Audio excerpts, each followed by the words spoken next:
Vous êtes sur RTL. RTL Matin. Yves Calvi jusqu'à 9h30. Vous savez quoi, il est 8h47. Bonjour Laurent Gérard. Bonjour Yves. On est bien, non? Oui, à 8h47, je sais pas, il y a des petits... On rit à 8h47. On rit toujours à 8h40. Bah, toujours. Bonjour mademoiselle Jeanne. Bonjour monsieur Calvi. L'épidémie de Covid repart à la hausse dans plusieurs pays, dont la France, où le taux d'incidence se rapproche dangereusement du seuil d'alerte. Champagne. Bonjour Olivier Véran. Pourquoi voulez-vous ouvrir le champagne? Parce que si le Covid repart, je vais revenir sur le devant de la scène avec tout un tas de nouvelles mesures. Ça fait 3 mois que je n'ai rien annoncé, je suis chaud bouillant là. Oui, enfin vous venez d'imposer coup sur coup la prolongation du pass sanitaire et la levée du secret médical dans les écoles. C'est pas rien. Et ce n'est qu'un début, j'envisage aussi de rouvrir le bagne de Cayenne pour les gens qui refuseront l'injection d'une 3e dose. Bah d'accord, mais qu'est-ce que ça va être pour ceux qui n'ont toujours pas eu leur première dose? J'y réfléchis et j'hésite entre les pendre en place publique, les écarteler et badigeonner leur partie génitale avec de la grenadine avant d'envoyer les guêpes. Vous en pensez quoi? Oh, quelle bonne idée. Oui, mais c'est un peu violent. Un poil. C'est le virus qui est violent, madame. Hein. C'est pas moi, c'est le virus qui est violent. C'est pourquoi je n'exclus pas un reconfinement strict de 6 mois, en murant cette fois les portes et les fenêtres des Français, pour les empêcher de sortir et en les obligeant à remplir chaque matin une attestation d'enfermement dérogatoire. Comment vont-ils faire leurs courses et se nourrir? Nous leur livrerons le repas à domicile. D'ailleurs, je vous laisse, j'ai rendez-vous tout à l'heure là, juste après avec Cyril Lignac pour voir s'il peut livrer 68 millions de repas avec 5 fruits et légumes par jour aux Français. Je suis sûre qu'il sera ravi. Bonjour Cyril. Marine Le Pen, qui continue de baisser dans les sondages, vient d'inaugurer son nouveau QG de campagne. Elle a accepté pour l'émission Recherche appartement ou maison de nous la faire visiter.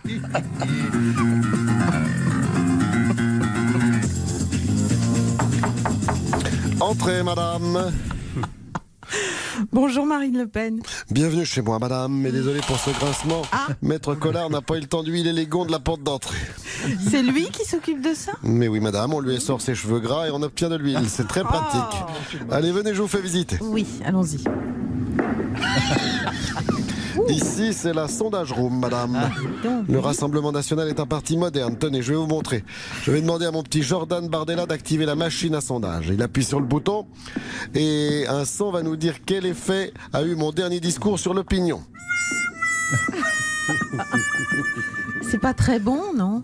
Oui, occupez-vous de vos affaires. Allez, plutôt par là. Ouh là là, c'est immense. C'est quoi cette pièce fermée? Madame, c'est le cœur nucléaire de ma campagne. À l'intérieur, tous mes soutiens écoutent en boucle mes discours. On peut entrer? Mais je vous en prie, madame. Ouh là là. J'ai l'impression que votre équipe de campagne écoute plutôt les discours d'Éric Zemmour. Les Français, on ne s'habille pas avec des vêtements qui datent du 7e siècle en Arabie Saoudite. On ne met pas de burkini, on ne met pas de... C'est bien ce que je disais. On ne met pas de voile. Écoutez, je commence à en avoir assez de vos insinuations, madame. Allons plutôt dans mon bureau. Tiens, c'est ici. C'est ici, voilà. Mais qu'est-ce que c'est que cette musique? Et Guten Tag, ma petite fille. Mais qu'est-ce que tu fais là, papa? J'ai assez d'ennui comme ça.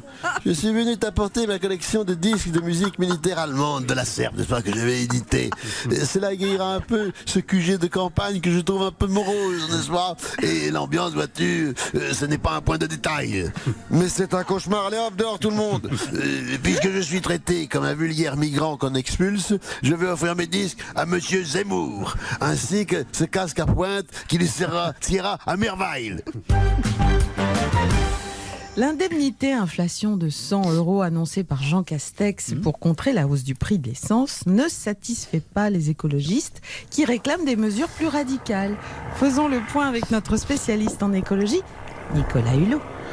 Je survole actuellement la réserve d'Europe Écologie Les Verts et les discussions sont agitées. Sandrine Rousseau propose de changer le mot carburant en mot carburante pour plus d'inclusivité. Yannick Jadot lui répond que, je cite, Putain, Sandrine, c'est pas le sujet. Et Sandrine Rousseau vient de lui envoyer son bol de riz complet dans la figure. Ah oui, dites donc, c'est tendu. Et voilà, maintenant, Grégory Doucet, le maire de Lyon, qui propose, lui, encore une brillante idée, de végétaliser les voitures. Ce à quoi Yannick Jadot répond, je cite, putain, Grégory, c'est pas le sujet. Et Grégory Doucet vient de lui envoyer son bol de graines germées dans la figure. Aïe, aïe, aïe, ça peut faire mal. Mais attendez, c'est pas fini. Véronique, le maire de Bordeaux, prend la parole et propose de remplacer les pompes à essence par des pompes à quinoa. Et j'imagine que Yannick Jadot lui répond que c'est pas le sujet. Non. En l'occurrence, il lui répond, vous me faites tout chier, si c'est ça, je me casse. Face à la hausse des prix de l'essence, le gouvernement a opté pour le chèque inflation. Vous le savez, comment cette mesure est-elle perçue par les Français? Tâtons leur pouls avec nos amis les déchiens.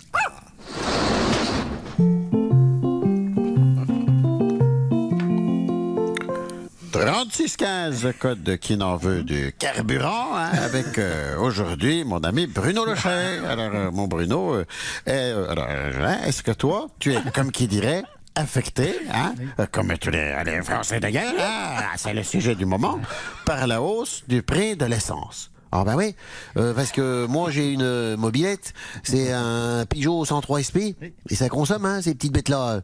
Je vois par exemple, quand je vais au bistrot à Monsieur Saladin, c'est un plein à chaque fois, Oui, enfin bon, on te connaît dans la Sarthe, mon Bruno. Quand tu vas au bistrot à Monsieur Saladin, c'est surtout le plein de vin blanc que tu fais. Oui, n'empêche qu'après mon plein de vin blanc, je peux plus redémarrer ma mobilette.